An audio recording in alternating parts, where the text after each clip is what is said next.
Hey, Jeff Dodo from Earthwalker. You know, when you're in snow operation mode, I usually bring in a little bit more weight out into the field, a little bit heavier metal. That's so I can reduce firewood because it's so cold, so I can dig and manipulate the snow. So I wanted to show you a couple tools that I use. The knife I prefer to use is a lot heavier than what I usually bring out in the field. This is a Tom Brown Tracker. They make them in 3 sizes. And this is the middle size. They make one smaller and make one bigger. It's got a lot of, the design is it's nicely balanced. I wrap it with a little bit of tennis tape for some extra grip. And I just find that it chops really nice. And because of the design, it's not compromised. It hasn't compromised the ability to do fine carving too. Nice chopping, nice carving. Got some other features too. A little saw here on this side, little saw teeth on that side. The sheath is made by Hedgehog Knife Works. He does excellent work, and it's worth the money to invest a better sheath, good carry.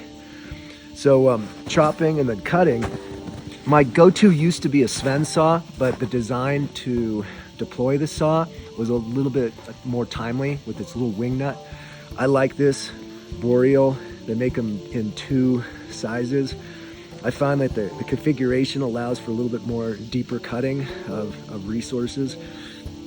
And I just find that this kind of triangulation effect is far superior than a straight saw. This is the main advantage. The way you can deploy it and put it away so quickly, the way it compacts is great. So 2 sizes, this is the smaller of the 2 sizes. I don't know exact weight, but it's minimal weight. So I also bring in the field as mandatory carry a shovel. You have to be able to manipulate the snow out here to build shelters, to work, just to be able to gather snow. It's such a great advantage with this. This is Black Diamond. It's aluminum. I prefer the metal to the poly plastics. I just think there's a greater durability factor there. And the whole thing collapses very nicely. One nice feature about this that few people know, little hidden gem, is these little eyes right here.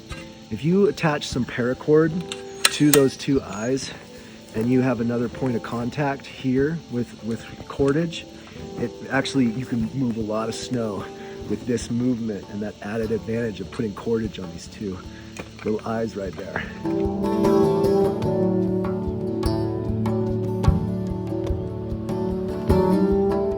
So that's a necessary tool out here. You know, this is optional, but it vastly improves the capability of manipulating snow. It's a snow saw, very lightweight, really aggressive teeth.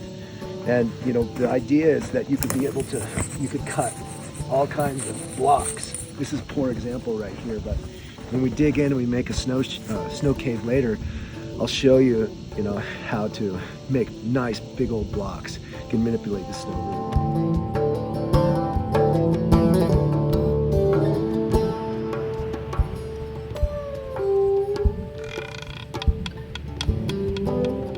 Good. Okay, so another essential tool out here operating in avalanche country is you want a snow probe.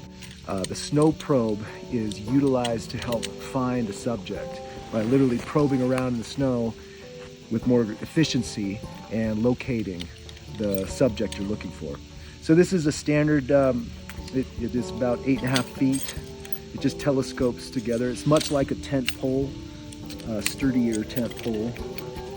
And in this case, this is an essential tool for constructing a snow cave because I can probe around and I can get a measurement of the snowpack. Now I happen to know this year we have 400 inches of snow, so snow depth is not an issue, but still I want an optimal good 10 feet. I want this thing to basically disappear before I hit any object like earth or rock.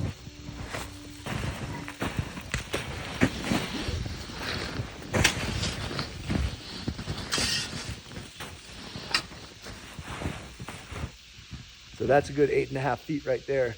So I know this would be a really optimal place to dig into the side of the mountain and make a snow cave. So snow probe, Really good tool to bring out here in the backcountry.